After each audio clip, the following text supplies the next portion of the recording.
Hey guys, Divyansh welcome back to another episode of football daily. और episode की जो हमारी सबसे पहली अपडेट है ना, वो आती है यहाँ पर रियल मैड्रिड से, जहाँ पर भैया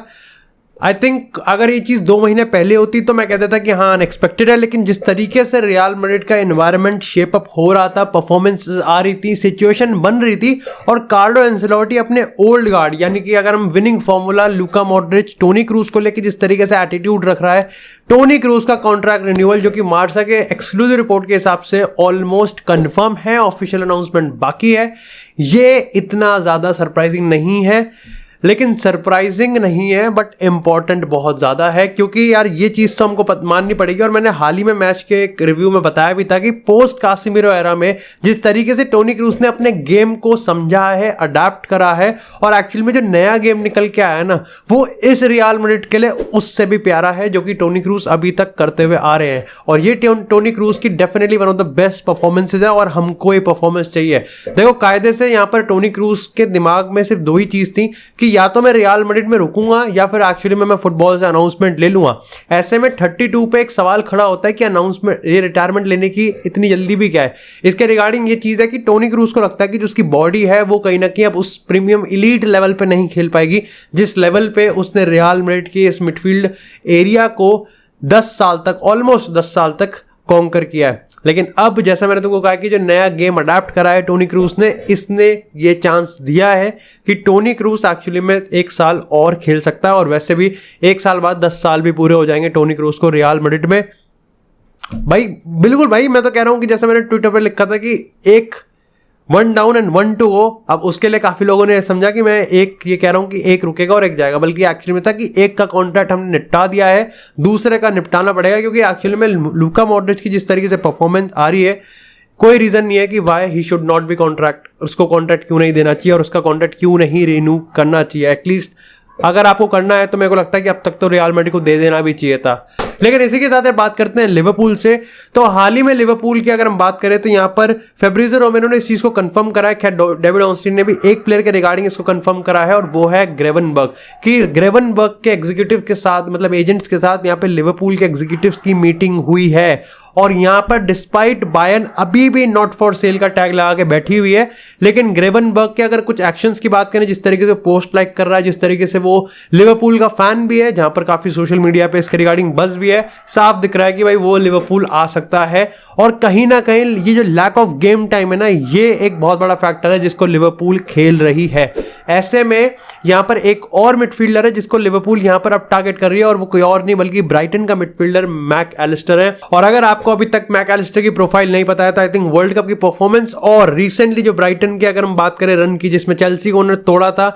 वहां पर मैक एलिस्टर ने लिटरली बुली करा था मिडफील्ड को। और मैक एलिस्टर ऐसा बंदा है जो कि सही में लिवरपूल की मिडफील्ड को बहुत एलिवेट कर सकता है, क्योंकि हमको ये तो पता है कि नेबी कीटा और ऑक्सलेट-चैम्बरलेन दोनों जाएंगे, और यहां पर जेम्स मिलर के कॉन्ट्रैक्ट रिन्यूअल के भी ज्यादा हाई चांसेस नहीं है। ऐसे में मेसन माउंट, ठीक है, धीरे धीरे बढ़ रही है बात आगे। उसके बाद अगर हम ग्रेवनबर्ग की बात करें, और अब तीसरा प्लेयर यहां पर मैक एलिस्टर हमको देखने को मिल रहा है, जो कि शायद से बेलिंगम से रेस से बाहर आने के बाद लिवरपूल का ये प्लान भी है। लेकिन इसी के साथ अगर बात करें बार्सिलोना की, तो देखो सबसे पहले तो मैंने तुमको पहले ही कहा था गावी की इस पूरे केस में कोई स्टोरी नहीं है, लेकिन हाँ क्योंकि हम डेवलप करते हुए आ रहे हैं तो मेरा फर्ज बनता है कि मैं इसको कंक्लूड करूं। यहां पर सबसे पहले मैथ्यू एलेमैनी, और फिर यहां पर जावी ने भी इस चीज को कंफर्म करा कि भैया फ्यूचर तो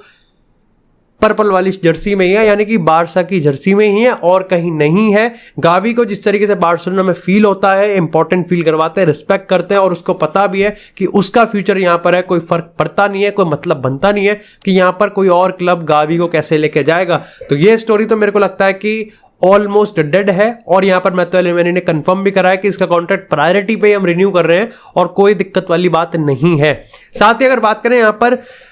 अंसु फाटी और रफीना की, तो हाल ही में अगर हम देखें गेटाफे में, जहां पर मच रोटेटेड साइड में भी अंसु फाटी अपनी जगह नहीं बना पाए, तो ये अब कंफर्म लग रहा है कि भैया 35 से 40 मिलियन ऑफर के आते ही यहां पर अंसु फाटी को सेल कर देगी। बार्सिलोना थोड़ा हेजिटेट कर रही थी, लेकिन रिसेंट टाइम्स में जावी ने जिस तरीके से सिंबल और इंडिकेट किया है, लगता है नहीं है प्लान में। ऐसे में मैनचेस्टर यूनाइटेड और टॉटनहम हॉटस्पर दोनों ही क्लब इंटरेस्टेड है, और स्पर्स के इंटरेस्टेड होने के चांसेस तो काफी ज्यादा क्रिस्टल क्लियर दिख रहे हैं। एक और प्लेयर जो है वो है रफीनिया। अब रफीनिया के अगर रिसेंट बिहेवियर की बात करें, लेकिन अगर उससे भी पहले की बात करें तो रिपोर्ट्स वहां पे भी कह रही है कि रफीनिया के रिगार्डिंग जो ऑफर आएगा वो डिटरमाइन करेगा कि बार्सा उसको सेल करेगी या नहीं करेगी, क्योंकि एज सच उसको मार्केट में अवेलेबल भी नहीं करा, लेकिन एज सच उस पे अनट्रेडेबल का टैग भी नहीं लगाया बार्सा को, क्योंकि अल्टीमेटली बात तो ये है ना कि भैया आपको पैसा तो फिर भी रेस करना पड़ेगा। लेकिन इसी के साथ बात करते हैं रियल मैड्रिड और अर्लिंग हालैंड की, क्योंकि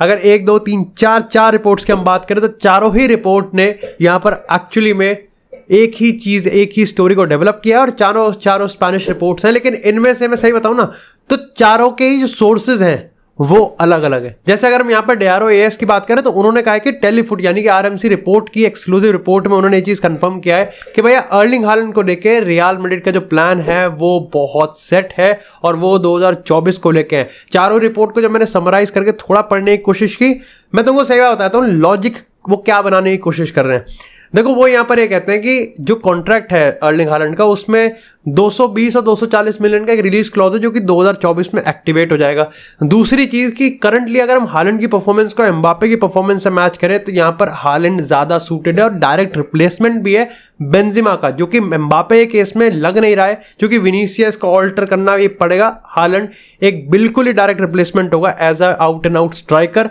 और ऑफकोर्स जो उसकी परफॉर्मेंसेज है वो तो डेफिनेटली काफी ज्यादा स्ट्रांग है। तीसरी चीज यहां पर यह है कि अल्टीमेटली अगर पीएसजी की बात करें तो पीएसजी मेसी को जाने दे रही है, नेमार को भी वो अल्टीमेटली सेल कर देगी। इसके बहुत ही अनलाइकली चांसेस हैं कि वो किलियन एम्बापे को इतनी जल्दी कैसे देने देगी। अब अल्टीमेटली जो मैं कंक्लूजन निकाल रहा हूं वो ये है कि यहां पर खैर बात तो दूर की है, लेकिन स्टिल अगर एक अंधेरे में तीर मारना है तो मेरे को लगता है कि जो कंक्लूजन ड्रॉ होगा वो इस चीज पे होगा कि यहां पर अगले साल तक जो परफॉर्मेंस है कंसिस्टेंट बेसिस पे वो यहां पर कौन करेगा, क्योंकि ये तुमको भी पता है और ये मेरे को भी पता है कि इन दोनों में से एक प्लेयर का फ्यूचर रियल मैड्रिड की जर्सी में ही है, ये मानो या ना मानो। और 200 मिलियन कोई बड़ी बात नहीं है रियल मैड्रिड के प्लान के हिसाब से। लेकिन इसी के साथ यार बात करते हैं अब थोड़ी सी अल नसर की। तो भैया क्रिस्टियानो रोनाल्डो ने यहां पर एक, अगर हम रिपोर्ट्स की बात करें जैसे पेड्रो अल्मीडा की बात करें जो कि पोर्चुगीज रिपोर्टर हैं, उन्होंने अपनी एक्सक्लूसिव रिपोर्ट में ये चीज कंफर्म करा है कि यहां पर रोनाल्डो चाहते हैं कि रियल मैड्रिड के फॉर्मर डिफेंडर पेपे उनको अल नसर में ज्वाइन करें। वो जहां पर पोर्तो के पार्ट रह चुके हैं 2019 से और अब उनका कॉन्ट्रैक्ट खत्म हो रहा है। 39-40 आई थिंक इसकी उम्र है, लेकिन still he is going strong. यहां पर मैं पहले बता दूं पोर्तो का भी कॉन्ट्रैक्ट रिन्यूअल टेबल पे आने वाला है, तो वो उसको भी एक्सेप्ट कर सकते हैं। लेकिन तुमको पता है अगर 40 की बात करें तो यहां पर पैसा भी मैटर करता है। अगेन मैं किसी के कन्विक्शन को क्वेश्चन नहीं कर रहा, लेकिन एक पैसा और अच्छा कॉन्ट्रैक्ट यहां पर शायद से जो चीजें हैं वो बदल सकता है। और पेपे ही एक मात्र डिफेंडर नहीं है जो कि शायद से ज्वाइन कर सकते हैं, क्योंकि अल नसर और सर्जियो रामोस के भी काफी अच्छे खासे चांसेस है कि ये भी भैया कोलैबोरेट कर सकते हैं इस समर ट्रांसफर विंडो में। सवाल ये खड़ा होता है क्रिस्टियानो रोनाल्डो का अगर इतना ही सही है तो मैनेजर को लेके यहां पर क्या सर्च होने वाली है, क्योंकि अभी तो अंडर 19 के मैनेजर को तुमने कमान दे रखी है, लेकिन सबको पता है क्रिस्टियानो रोनाल्डो का अगर इन्फ्लुएंस है तो डेफिनेटली जो मैनेजर है वो थोड़ा हाई प्रोफाइल आता हुआ दिख सकता है। लेकिन इसी के साथ बात करें थोड़ी सी चेल्सी की, तो भैया यहां पर जाओ फेलिक्स के रिगार्डिंग एक चीज है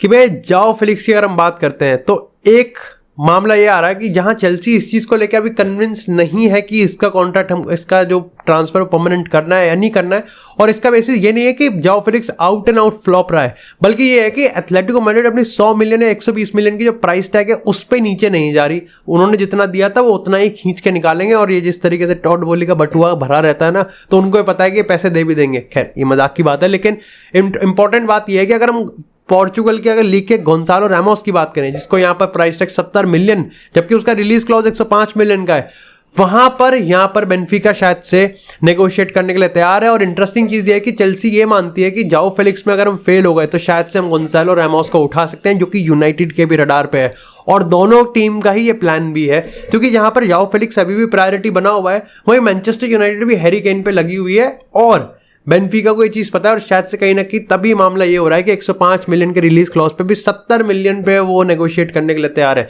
इससे ये चीज तो कंफर्म है कि गोंसालो रामोस शायद से बेनफिका छोड़ते हुए हमको दिख सकते हैं। इसी के साथ यहाँ पर अगर लुइस एनरिके की हम बात करें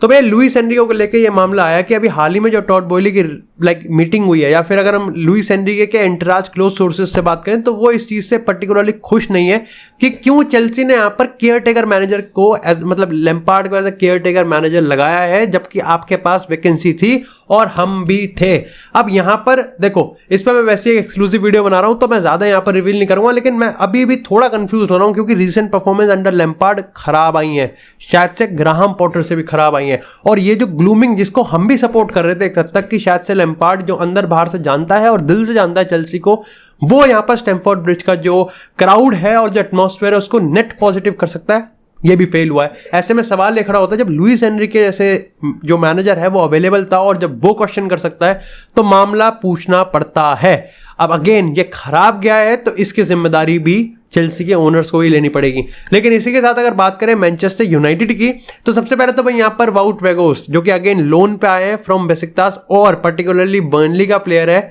उसको यहाँ पर बहुत कम चांसेस है कि परमानेंट करने वाली है मैनचेस्टर यूनाइटेड। और सेंस भी बनाता है अगर आप हैरी केन, ओसिमन और यहाँ पर गोंसालो रैमोस जैसे स्ट्राइकर को लेके आएंगे और आपके पास ऑलरेडी मार्शियल है, तो मार्शियल को प्लान बी बनाना, स्ट्राइकर बी बनाना, या फिर अगर आपको वाउट वेगोस को बैकअप स्ट्राइकर बनाना तो of course martial if he stage fit. ऐसे में यहाँ पर वाउट वेगोस का अगर फ्यूचर अनक्लियर तो वो नहीं है, क्योंकि बेसिकतास जहां पर वो पहले से ही लोन पे था वो यहाँ पर से वापस से इसको लोन पे लेने के लिए तैयार है, तो बर्नली को दिक्कत देने की जरूरत नहीं है। हाउएवर ये भी एक डील लोन पे ही होगी। हाँ बड़वे तू पहले बोल ले, वो भी लोन पे ही डील होगी। इसी के साथ यहाँ पर अगर ग्रीनवुड की बात करें